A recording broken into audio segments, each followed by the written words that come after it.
오늘 저는 여러분과 함께 구원에 대해서 좀 이야기를 나눌 생각입니다. 이렇게 저녁에 피곤한데 오셨는데 구원 이야기를 한다 그러니까 조금 아이고 잠 오겠다 싶죠? 잠 안 올 겁니다. 구원에 대한 이야기를 좀 나눌 거예요. 도대체 구원이란 무엇이고 구원받은 자가 어떻게 살아가기를 하나님께서 원하시는지, 그리고 이 말씀을 우리의 삶에 어떻게 좀 적용할 수 있을지 이야기를 좀 살펴보면 좋겠습니다. 구원의 핵심은 천국 가는 것이 아닙니다.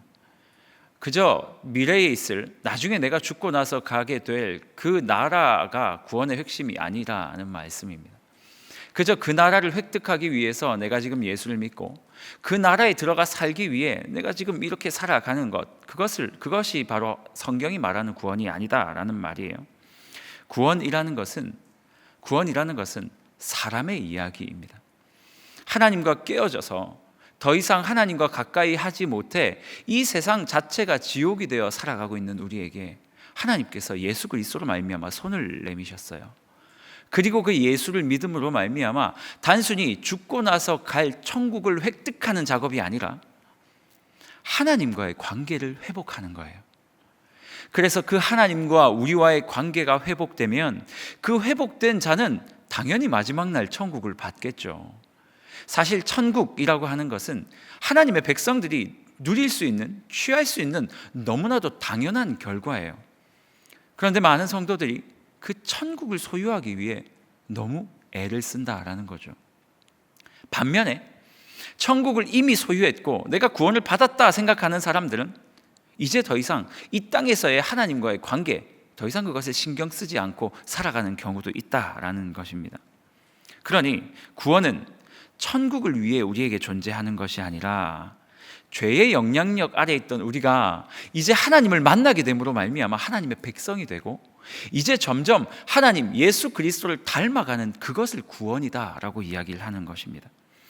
그러니 천국이라는 목적지를 얻는 것이 아니라 그랬습니다. 사람이 변하는 거예요. 하나님을 떠났던 우리가 하나님께 가는 거예요. 그래서 예수 그리스도로 말미암아 그분을 점점 닮아가는 거예요. 여러분, 우리는 생각보다 괜찮게 창조된 존재입니다. 그거 아십니까? 지금 우리의 연약함들이 너무 많죠. 감정도 생각도 할 수 있는 능력도 너무 적고 연약하다는 것은 다 인정하죠. 하지만 우리가 처음 창조될 때 이렇게 창조되지 않았어요. 생각보다 괜찮은 존재로 창조되었어요. 그런데 죄로 말미암아 우리가 점점 찌그러지고 망가지더니 이제는 내 자신 하나 건사하지 못하고 내 감정 하나 추스를 수 없는 인생으로 전락하게 되어버린 거예요. 이때 하나님께서 예수 그리스도를 우리에게 보내주셨어요. 그리고 그 예수로 말미암아 너를 회복시키겠다 말씀하시더니 처음 우리를 창조하셨던 그 상태처럼 꽤 괜찮은, 아주 괜찮은 존재로 점점 만들어 가시는 거예요. 그래서 이 땅 가운데 예수를 닮아가는 것을 우리는 성화라고 이야기를 하죠. 그리고 그렇게 살아가는 인생이 나중에 한 생을 마무리할 때 당연히 천국으로 입성하게 되는 것입니다. 그러니 천국 갈 수 있을까 없을까, 내가 천국 가야지, 이런 생각은 더 이상 하지 않으셔도 좋습니다. 하루하루 하나님을 닮아가고 예수 그리스도를 닮아가는 것, 그것이 하나님께서 우리에게 허락하신 예수 믿는 자들의 삶이다라는 것입니다. 그러니 성경은 어떻게 하면 천국에 들어갈 수 있다, 이런 이야기들을 우리에게 많이 하고 있지 않습니다. 성경은 어떤 이야기를 합니까? 예수 닮아가라 라고 이야기를 하는 것입니다. 그렇게 하나님께서 부르신 자들, 구원받은 자들에게 하나님이 무엇을 주시냐면 세례라는 것을 주십니다. 이번 주 수요일 날 세례가 이곳에서 벌어졌죠.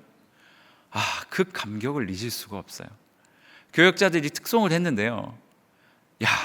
여러분 이 자리에 계셨습니까? 안 계셨다면 너무 가슴 아픈 일이고 영상을 통해서라도 한번 보십시오. 저희가 하나님 앞에 또 성도들 앞에서 찬양을 하는데요, 예수 하나로 충분합니다 이렇게 찬양을 하는데 가슴이 뛰고 하나님 앞에 감격이 되고 이거는 특성이 아니었고 우리가 전부 다 함께하는 회중 찬양이었어요.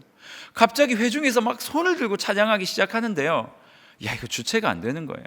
제 앞에 있던 여전도사님이 갑자기 특송을 하다가 손을 이렇게 들기 시작하시는 거예요. 그래서 제가 여전도사님 민망하실까 봐 뒤에서 같이 손을 들었습니다.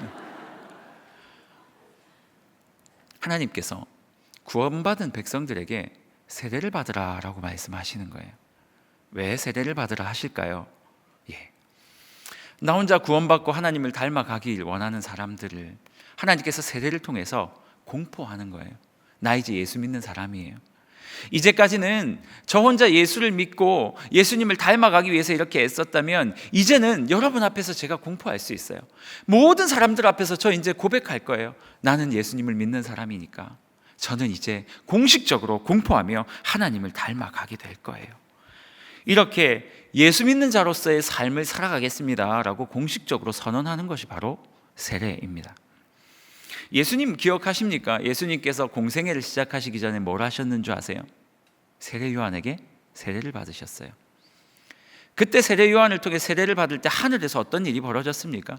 성령께서 비둘기와 같이 나타나시더니 예수께 뭐라고 말씀하시냐면 이는 내 사랑하는 자요 내 기뻐하는 자라 라고 말씀을 하셨어요. 예수님이 그 이야기를 딱 듣고 뭘 하셨는 줄 아세요? 자기의 정체성을 확인하신 거예요.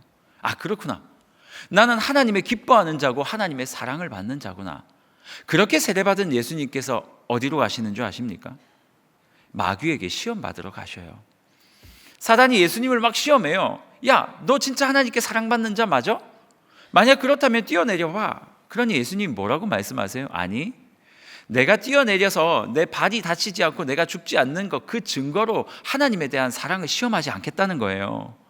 내가 뛰어내리지 않아도 하나님이 나 사랑하는 거 나 알고 있어. 그러니까 네 말에 난 놀아나지 않을 거야. 예수께서 세례를 받으시고 그 세례를 통해서 내가 누구인지를 확인했다라는 것이죠. 그리고 예수께서는 그 자신이 누구인지 확인한 이후에 하나님의 자녀로서 공생애를 살아가시게 된 겁니다. 그러니까 여러분, 세례라는 것은요, 하나님께서 구원하신 백성이 자기 자신이 누구인지를 공식적으로 선포하고 또 알게 되는 놀라운 영적인 작업입니다. 그러니 여러분, 세례는 너무나도 중요합니다. 한 성도님이 세례식 때 오셨어요. 그래서 저희가 여기서 세례를 하고 체육관으로 넘어가가지고 막 사진도 찍고 막 그랬거든요. 사진도 찍고 막 이러니까 옆에 계셨던 그분이 저에게 뭐라고 말씀하시냐면, 아유 목사님, 마치 졸업식 하는 것 같아요. 너무 기뻐요. 너무 좋아 보여요. 그럼 이 목사가 아유 그렇군요 이러면 되잖아요. 거기다 대놓고 졸업식이 아닙니다.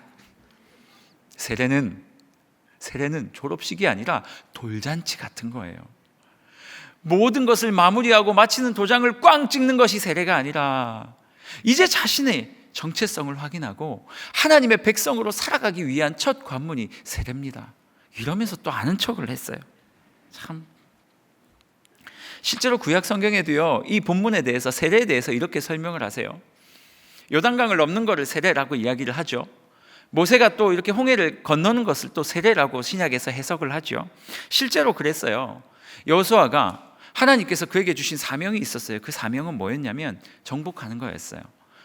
가서 너희가 저 가나안 땅을 정복해라, 이게 사명이었는데 그 사명 앞서서 하나님께서 뭘 요구하시냐면 요단강을 건너라 말씀하셔요. 세례입니다. 그래서 백성들이 요단강을 건너게 되죠. 어떤 일을 합니까? 요단강을 지나가다가 그 요단강 안에 있는 커다란 돌 12개를 이렇게 집어가죠. 지고 가죠. 요만한 요만한 돌 아니었습니다. 진짜 커다란 돌이었어요. 각 지파별로 하나씩 메고 가라 그러셔요.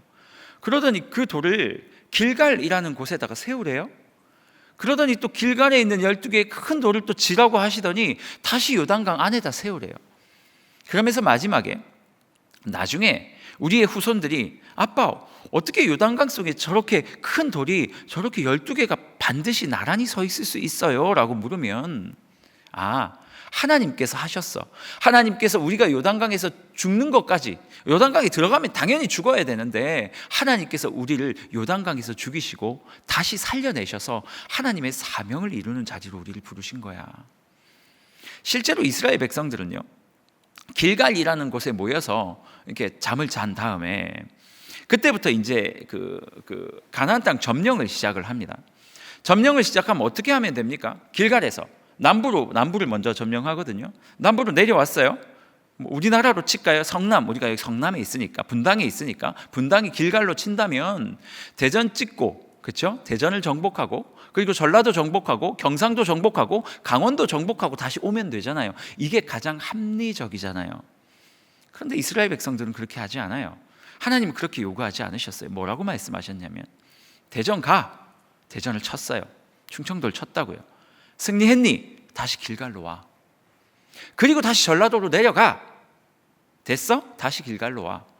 부산 갔다가 길갈로 와. 강원도 갔다가 길갈로 와. 인천 갔다가 길갈로 와. 이렇게 말씀하시는 거예요. 여러분, 이건 너무 좀 비효율적이지 않습니까? 하지만 하나님께서는 이스라엘 백성에게 그것을 요구하셨어요. 무엇 때문에 요구하셨을까요? 그 길갈에 세워져 있는 12개의 돌 때문이었어요. 사랑하는 이스라엘 백성들아, 너희들이 지금 각자 가서 하나님께서 주신 내가 준 그 사명들을 이루면 너무 잘했어. 그런데 그 사명들을 이루었다고 뭐 만족할 것도 없고 으쓱할 것도 없어. 너희는 누구니? 네 손에 힘이 있어서 그것들을 이루었니?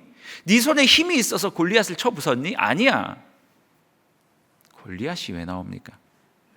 네 손에 힘이 있어서 블레셋을 쳐 부쉈니? 아니야. 네가 그 땅을 점령할 수 있었던 이유는 다시 길갈로 돌아와서 네가 하나님의 백성이었기 때문이야. 네 정체성 때문이야. 내가 보낸 자이기 때문이야. 하나님은 끊임없이요, 세례의 증거가 길갈이거든요. 그 길갈에서 이스라엘 백성들의 정체성을 계속 회복시키시는 거예요. 그래서 어떤 세상에 나아가서 어떠한 것에 부딪히더라도 다시 돌아와서, 잘해도 돌아오고 못해도 돌아와서 하나님의 놀라운 은혜 가운데 내가 누군지를 확인하고 그 다음 또 떠나라는 말이에요. 하나님께서 세례라는 작업을 통해서 우리가 누구인지를 가르쳐 주신다라는 것입니다. 이것에는 아마 이번 주에 세례를 받으신 분들도 계실 수 있고 또 10년, 20년 전에 세례를 받으신 분도 계실 수 있죠. 여러분, 세례를 기억하십니까? 혹시 기억나셔요? 하나님께서 나에게 주셨던 그 놀라운 감격 말이에요. 신학자들이 이렇게 이야기를 합니다. 하나님께서 우리에게 주시는 은혜의 방편이 있어요. 은혜의 방편이 총 3가지라고 이야기를 해요. 첫 번째는 말씀, 두 번째는 기도, 세 번째는 성례라고 이야기를 합니다. 이 성례라는 세 번째는요, 성찬과 세례를 말하는 거거든요. 그런데 여러분, 이 4가지라고 이야기를 할까요? 그냥 편하게. 말씀과 기도와 성찬은 우리가 언제든지 다시 할 수 있는 거예요. 그런데 평생 한 번밖에 없는 작업이 뭔지 아세요? 세례예요. 그러니 여러분, 이 세례를 통해서 하나님께서 우리에게 큰 은혜를 주시고 우리에게 요구하시는 게 뭐냐면 그 세례를 통해서 모든 사람들 앞에 믿는 자임을 고백했던 그 순간을 기억하라라는 것입니다. 여러분, 기억나십니까? 성부와 성자와 성령의 이름으로 세례를 주노라 할 때 하나님께서 우리에게 주셨던 그 은혜 말이에요. 그래서 제가 너무 안타까운 건 뭐냐면 예수 잘 모르고 그냥 세례받는 사람들이 있단 말이에요. 너무 안타까워요. 제가 논산훈련소에 이제 훈련을 받으러 갔는데 원래 여러분 세례를 한 번만 받아야 되거든요. 전 세례를 2번을 받았어요. 훈련소에 갔는데 갑자기 예배 시간에 세례를 베풀겠다는 거예요. 전 세례를 받았다고 계속 외쳤어요. 전 이미 세례받은 교인입니다. 그런데 어떤 목사님이 그냥 물을 뿌리고 가셨어요. 갑자기 제 세례파가 되어버렸어요. 하나님에 대한 믿음의 고백 없이 세례를 받으면 그 제일 안타까워요. 어쨌든 여러분, 하나님께서는 구원받은 자에게 세례를 허락하시고 이 구원받은 자가 세례받음으로 말미암아 우리가 누구인지에 대한 정체성을 확실하게 인식시키신다라는 말이에요. 그리고 그 자들에게 하나님께서 요구하시는 것이 있습니다. 그게 뭡니까? 세례받은 다음 예수님이 뭐 하셨다고요? 사명을. 이스라엘 백성들이 요단강을 건넌 다음에 무엇을 했습니까? 하나님께서 말씀하신 사명의 자리에 나아갔잖아요. 오늘 저는 구원에 대한 이야기를 하면서 그저 구원을 받았다고, 천국을 획득했다고, 나는 이제 됐어, 획득했으니 이 땅 가운데서 내가 그냥 살고 싶은 대로 원하는 대로 막 살다가 마지막 날 천국 가면 돼 라고 생각하는 성도님들이 계시다면 그 이야기를 좀 교정해 드리고 싶은 마음이에요. 하나님께서 우리에게 구원을 주신 이유는 하나님의 사람으로 살아가라고 주신 거예요. 여러분 어떠십니까? 하나님의 사람으로 잘 살고 있습니까? 하나님께서 우리에게 요구하시는 삶이 있다라는 거예요. 오늘 저는 여러분들과 함께 유월절에 대한 이야기를 할 거예요. 이 유월절에서 하나님께서 우리에게 요구하시는 두 가지의 삶이 있어요. 여러 가지가 있겠지만 말이에요. 유월절은요, 이런 거예요. 애굽이라는 죄 가운데 살아가고 있던 백성들, 여러분 세례를 생각하면서 한번 들어보세요. 애굽이라는 죄가 가득한 땅에서 하나님을 잘 알지 못하고 살아가던 이스라엘 백성들을 하나님께서 출애굽시키시면서 그들에게 뭘 말씀하시냐면 유월절을 지켜라 라고 말씀을 하셔요. 유월절의 내용은 아주 간단합니다. 어린 양을 잡고, 그 흠없는 양을 잡고 그 양을 해질 때까지 가지고 있다가 그 양의 피를 두 가지예요. 자신이 살고 있던 그 집의 문지방에 바르라. 그리고 쓴 나물과 이런 거를 먹어라. 그리고 내가 나오라고 할 때 지체 없이 나와라. 이게 다예요. 하나님께서는 오늘 유월절을 우리에게 설명하시면서 그리스도인들은 어떻게 살아가는 존재이며 무엇을 하며 살아가야 되는지를 말씀하고 계신 것이에요. 오늘 이 이야기를 좀 살펴보기를 원합니다. 제가 이렇게 제목을 지었어요. 오늘 말씀의 제목을 구원받은 자가 살아가는 삶. 사실은 이렇게 짓고 싶었어요. 구원받은 자들의 두 가지 특징. 구원받은 자가 살아가야 하는 두 가지 삶. 근데 너무 딱딱한 것 같아가지고 제목을 바꿨는데 그거나 이거나 비슷한 것 같습니다. 여러분, 하나님께서 유월절을 우리에게 지키라 말씀하시면서 우리를 구원하시면서 우리에게 두 가지 삶을 요구를 하셔요. 첫 번째 삶이 뭐냐면 출애굽기 12장 5절에서 7절에서 말하고 있습니다. 우리 같이 한번 읽어볼까요? 5절에서 7절입니다. 시작. 너희 어린 양은 흠없고 1년 된 수컷으로 하되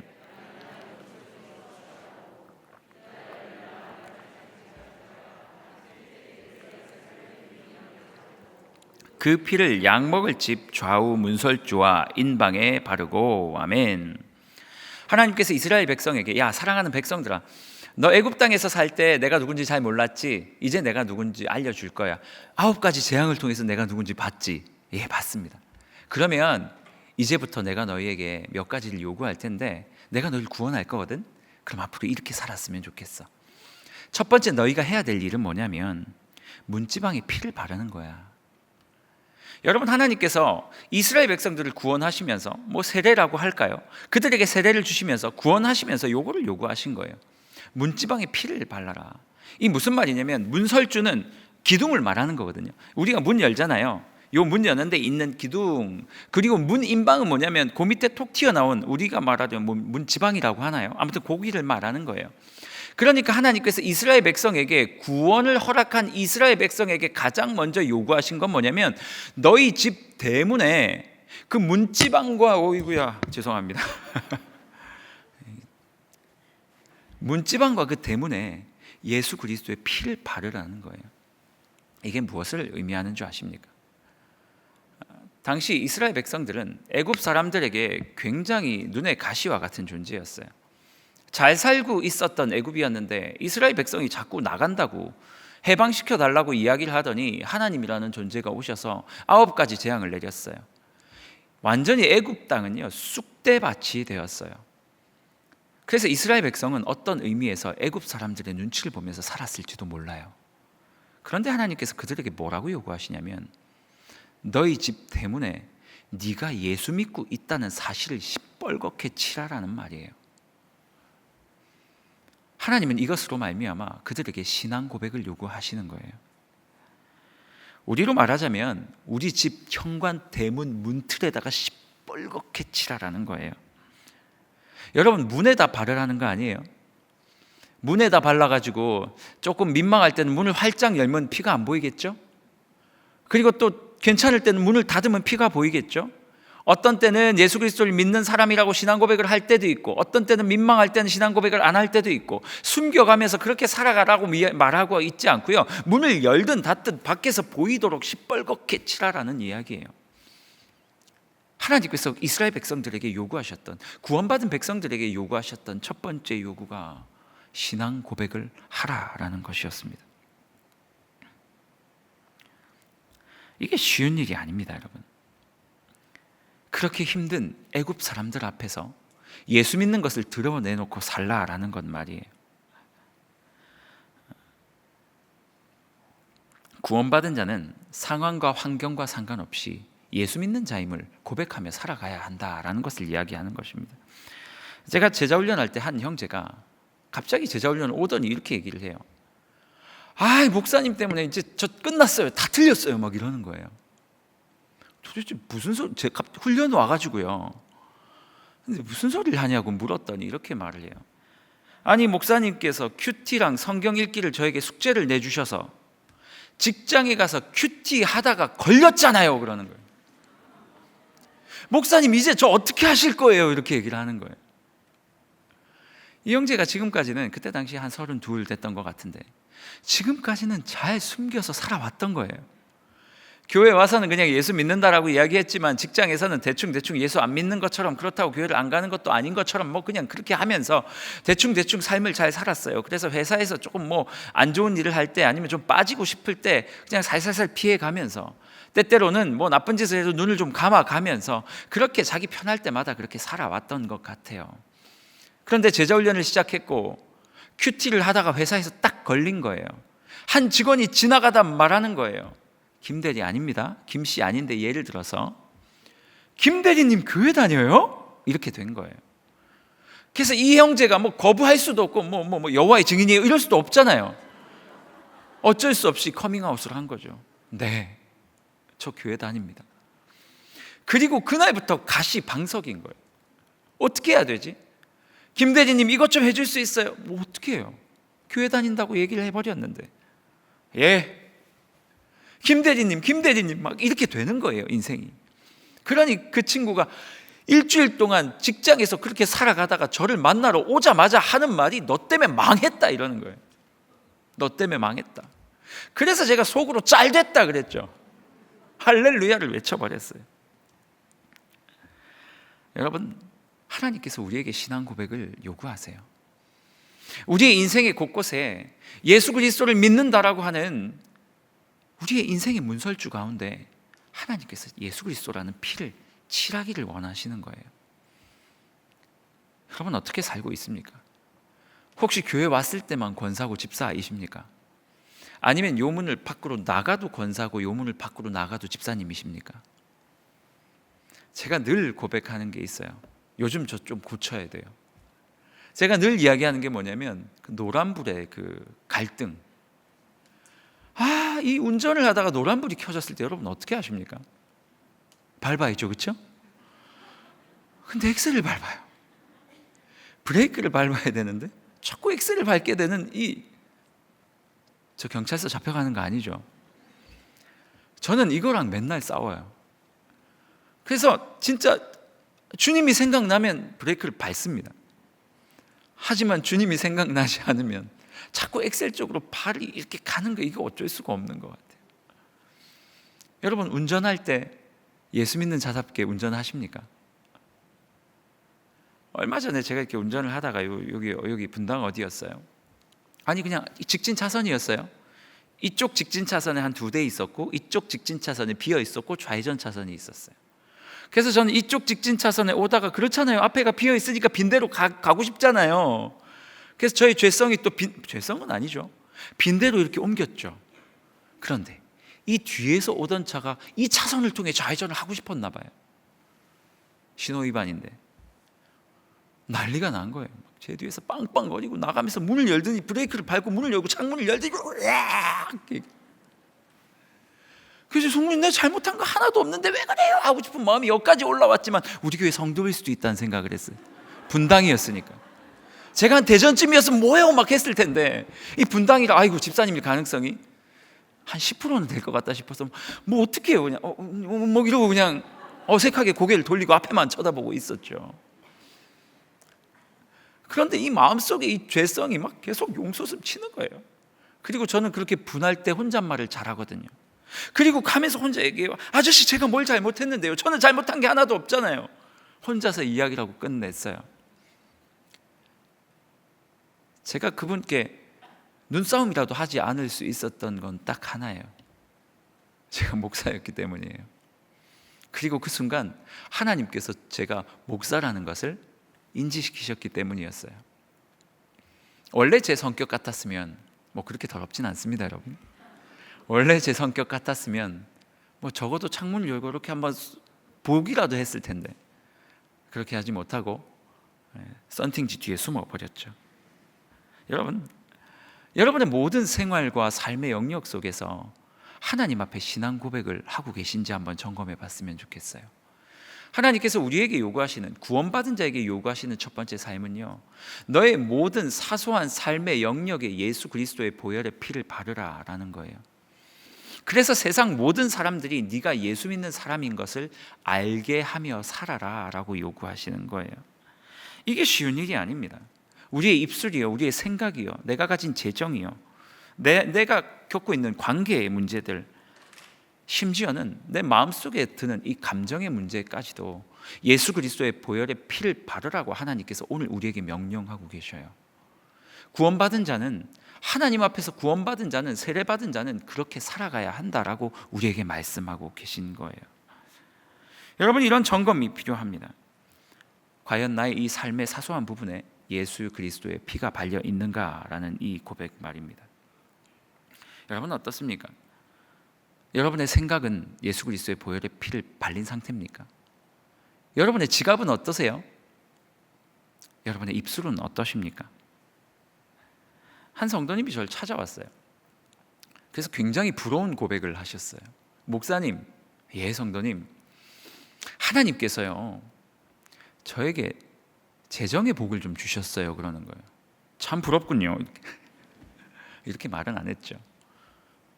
무슨 말씀을 하시려고 그러시지? 하고 나서 이렇게 좀 더 이야기를 듣는데, 목사님 이 돈을 어떻게 써야 될지 모르겠어요 그러시는 거예요.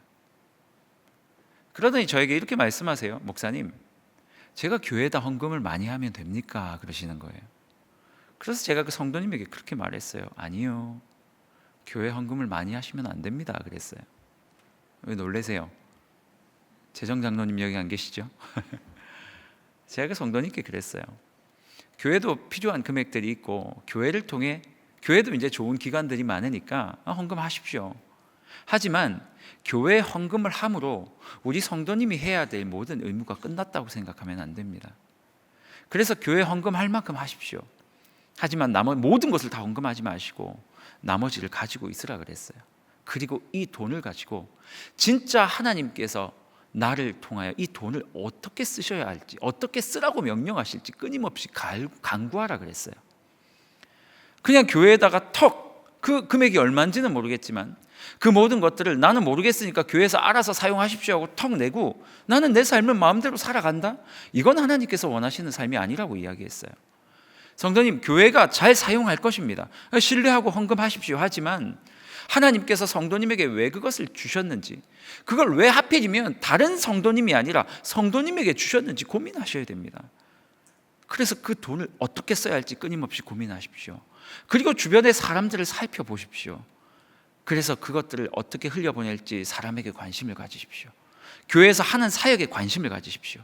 그리고 그것들을 성도님의 손을 통해서 조금씩 흘려보내시고, 또 성도님 어떻게 오른손이 한 일을 왼손이 모르게 할 수 있을지 고민하시고 지혜를 구하시면서 그 돈을 사용하는 것에 있어서 부담감을 느끼면서 사셨으면 좋겠다라고 제가 이야기했어요. 나의 삶에 있는 재정에 예수 그리스도의 피를 바른다라는 것은 이토록 어렵고 힘든 거예요.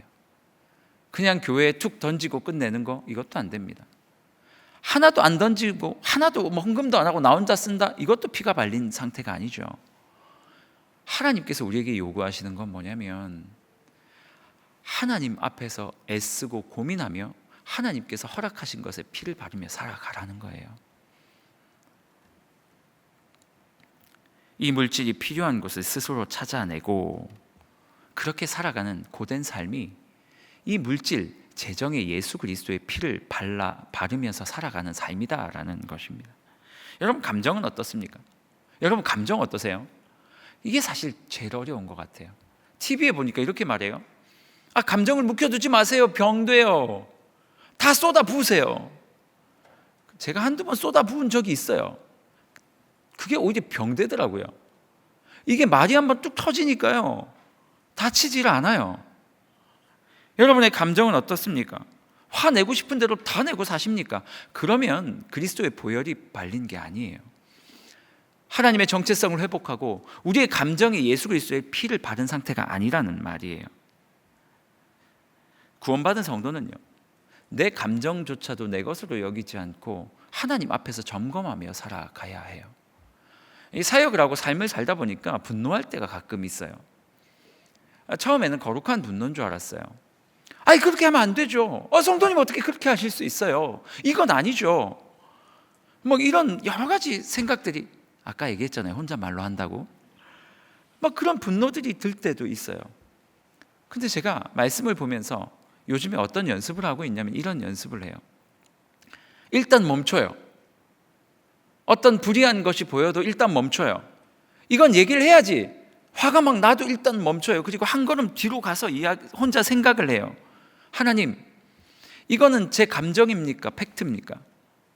지금 제 안에 일어나는 이 분노의 감정이 진짜 교회를 사랑하기 때문에 일어나는 것입니까? 아니면 진짜 제 분노를 표출하고 싶어서 제 마음속에 이렇게 두근거리는 것입니까? 한 발 물러나서 해요. 그리고 나서 이게 정리되고 나면 진짜 교회를 위한 것이라면 가서 다시 얘기하는 거예요. 그럼 어느 정도 정리된 상태에서. 그리고 만약에 야, 네 마음속에 있는 분이야 라고 이게 정리되면 그냥 묻는 거예요. 이게 쉽지는 않아요. 하지만 저는 이렇게 하려고 애써요. 물론 실패하면 그냥 나오는 거고요. 성공하면 들어가는 건데, 제가 지금 무슨 얘기를 하냐면요, 하나님께서 우리에게 감정이라는 것도 주셨어요. 너무 사소한 거잖아요. 그런데 이 감정이라는 것조차도, 이 사소한 부분조차도 예수 그리스도의 보혈의 피를 바르며 내가 누구인지 정체성을 확인하고 이것을 내가 어떻게 써야 하는지 고민하는 작업이 필요하다라는 이야기예요. 여러분의 가정은 어떻습니까? 가정도 마찬가지예요. 여러분의 가정에도 예수의 피가 발려 있습니까? 가정은요, 하나님께서 세우신 교회 공동체예요. 가정이라는 교회를 세우셨어요. 최소한의 교회 공동체예요. 그리고 이 교회 공동체를 통해서 두 가지 사역을 하세요. 하나는 최소한의 교회로서 복음이 흘러가고 다른 사람들에게 본이 되는 복음 전하는 공동체로 사용을 하고, 두 번째는 이 가정을 통해 계속 아이들이 태어나게 함으로 말미암아 하나님의 복음이 후손에게 전달되게 하는 역할이 있어요. 그런데 요즘 가만히 보면 이 가정을 너무나도 쉽게 생각하는 경향이 있는 것 같아요. 여러분, 가정은요, 우리의 사사로운 이익을 위한 단체가 아니에요. 내가 그저 사랑받거나, 아니면 내가 인정받거나, 아니면 내가 그냥 편히 머물 수 있는 공간을 제공해 주거나, 아니면 다른 사람들 앞에서 다른 것들을 하거나, 그것들을 위해서 존재하는 것이 아니라, 가정은 하나님의 교회로서 우리에게 주어진 최소한 아주 가장 작은 단위의 교회란 말이에요. 이 가정이라는 이 단위에 예수 그리스도의 피가 발려 있다면 이 가정을 우리가 함부로 여길 수가 없어요. 나의 사랑하는 남편과 나의 사랑하는 부인과 나의 사랑하는 자녀들을 함부로 여길 수 없다는 말이에요. 물론 각자의 상황이 다르니까 특수한 상황은 있겠죠. 어쨌든 오늘 하나님께서 우리에게 요구하시는 게 뭡니까? 우리의 모든 사소한 영역 가운데 예수 그리스도의 보혈의 피를 바르고 그것으로 말미암아 내가 예수 믿는 사람이라는 것들을 공표하며 좀 살아가라는 거예요. 나 예수 믿는 사람이니까 이렇게 운전할 거고, 나 예수 믿는 사람이니까 감정 표현 이렇게 할 거고, 나 예수 믿는 사람이니까 재정을 이렇게 쓸 거고, 나는 예수 믿는 사람이기 때문에 힘들어도 나의 가정을 이렇게 지켜낼 것이고. 그런데 문제가 있죠. 이렇게 사소한 신앙 고백이 너무너무 어렵다는 거예요. 차라리 한번 나와서 대단한 일을 하고 끝내면 좋겠는데 매일매일 삶에서 이렇게 살아가라 하니 이게 너무 어렵다라는 거예요. 그래서 하나님께서는 우리에게 두 번째 명령을 주십니다. 그게 바로 오늘 15절입니다. 15절 우리가 함께 읽진 않았지만 15절을 한번 읽어보도록 하겠습니다. 15절입니다. 제가 읽겠습니다. 같이 읽겠습니다. 시작. 너희는 이레 동안 무교병을 먹을지니 그 첫날에 누룩을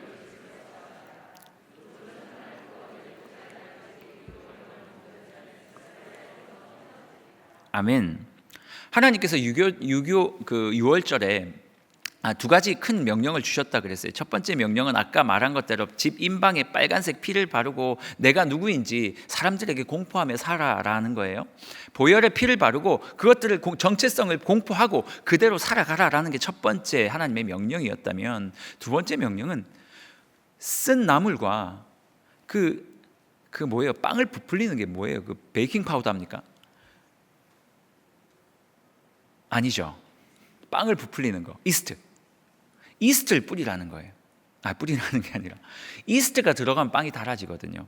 그거 뺀 빵을 먹으라는 거예요. 진짜 맛없는 빵을 먹으라고 말씀하셔요.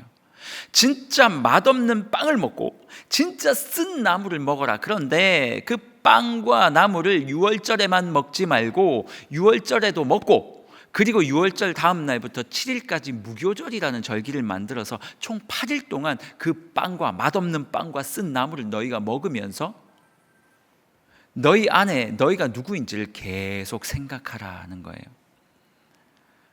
여러분, 하나님께서 이것을 먹는 이유는 우리 안에 있는 죄를 제거하라는 거거든요. 그런데 하나님께서 이 명령을 주시는 게 우리에게 왜 큰 위로가 되냐면, 제가 이 본문을 계속 읽으면서 생각을 했어요. 하나님, 이거 어떻게 해야 돼요? 그런데 저에게 너무 큰 위로로 다가왔어요. 왠지 아세요? 하나님께서 말씀대로 살아라고 말씀을 하시는데 우리는 번번이 실패하잖아요. 1년에 하나님께서 이 쓴 나물과 맛 없는 빵을 먹으라고 한 날이 총 며칠입니까? 8일이에요. 만약 하나님께서 365일 동안 너희는 쓴 나물과 무교병을 계속 먹으면서 내가 구원해 준 것에 감사하며 그렇게 살아라 말씀하셨으면 우리는 너무 힘들었을 거예요. 그렇게 살아갈 수가 없으니까. 그런데 하나님께서 우리에게 뭐라 말씀하십니까? 8일만 살면 돼. 8일만 그렇게 살면 된다는 얘기는 아니에요. 너희가 실패할까 봐. 이렇게 사는 게 맞아. 8일 동안 연습해. 그리고 또 살아가겠지. 또 실패하겠지. 기억해. 그리고 또 살아가겠지. 또 실패하겠지. 그러고 1년이 지나면 다시 리셋돼요. 다시 훈련해. 하나님께서 1년에 8일이라는 날을 이스라엘에게 선물로 주셔서 너희가 어떻게 살아가야 하는지, 쓴 나물을 어떻게 먹고 그 맛없는 빵을 통해서 하나님 앞에 어떻게 거룩하게 살아가야 되는지 계속 연습을 시키시더라는 거예요. 아까 이야기했던 것처럼 신앙 고백을 하면서 살아가는 것은 너무나도 힘들고 어렵단 말이에요. 그래서 하나님께서 말씀해 주시는 거예요. 완벽하지 않아도 좋다. 하지만 너희들 애쓰는 삶은 살았으면 좋겠다. 하나님, 저 딱 8일만 하나님이 지키신 그날만 먹었고요. 그 다음부터는 못 먹었어요. 그렇게 살지 못했어요. 하나님 뭐라 말씀하십니까? 괜찮다. 그래도 애썼으면 좋겠다. 괜찮다. 사랑하는 성도 여러분, 좀 말씀을 좀 마무리했으면 좋겠어요. 제가 사실 이 본문을 가지고 오면서 너무 고민이 많았어요. 하나님, 우리 사랑하는 성도님들 진짜 주님 앞에서 잘 살았으면 좋겠습니다. 예수 믿는다고, 예수 믿어서 천국을 소유했다고 마음대로 살아가는 성도들이 되지 않고, 진짜 하나님께서 원하시는 삶을 살아가면서 하나님께서 기뻐하시는 인생을 사는 성도님들이 좀 되었으면 좋겠는데, 특별히 이번 주에 세례받으신 분들이 진짜 세례받은 자가 어떻게 살아가야 되는지 알고 살았으면 좋겠는데, 하나님 좀 은혜 주셨으면 좋겠습니다. 기도하는 마음으로 사실은 말씀을 준비했습니다. 사랑하는 성도 여러분, 애쓰고 계십니까? 여러분 주변에 여러분이 예수 믿는 사람이라는 거 알고 계십니까? 그리고 매일매일 하나님께서 주신 말씀, 그 말씀 지키기 위해 애쓰고 계십니까? 여러분의 가정은 어떻습니까? 여러분의 감정은 어떻습니까? 여러분의 재정은 어떻습니까? 하나님 앞에 그 피를 바르며 살아가고 계십니까? 우리의 모든 이 사소한 부분 오늘 하나님 앞에 다 내어놓았으면 좋겠어요. 그리고 그 위에 예수 그리스도의 보혈의 피를 바르고요, 다시 한번 애쓰는 오늘이 되었으면 좋겠어요. 100% 다 하지 않아도 좋아요. 그렇게 살 수 없어요. 그래서 하나님께서 8일만 하라고 하신 거예요. 같이 좀 찬양하면 좋겠는데요, 이 찬양이요, 주보혈 날 정결케 하고 주보혈 날 자유케 하니, 이 찬양의 후렴 이렇게 말하고 있어요. 이제는 내가 산 것이 아니요 오직 주를 위해 살아가는 것인데, 주의 손에 나의 손을 포개고 주의 발에 나의 발을 포개어 나 주와 함께 죽고 또 주와 함께 살리라. 나의 재정의 문제 앞에, 나의 감정의 문제 앞에, 나의 입술의 그 독설의 문제 앞에, 나의 가정의 문제 앞에 예수 그리스도의 손과 발을 포개며 예수 그리스도의 그 피와 보혈을 덮으며 하나님 다시 한번 일어나고 살고 주의 백성으로 살아가길 원하오니 하나님 은혜 베풀어 주십시오. 이 문제를 주님께서 해결하여 주시옵소서.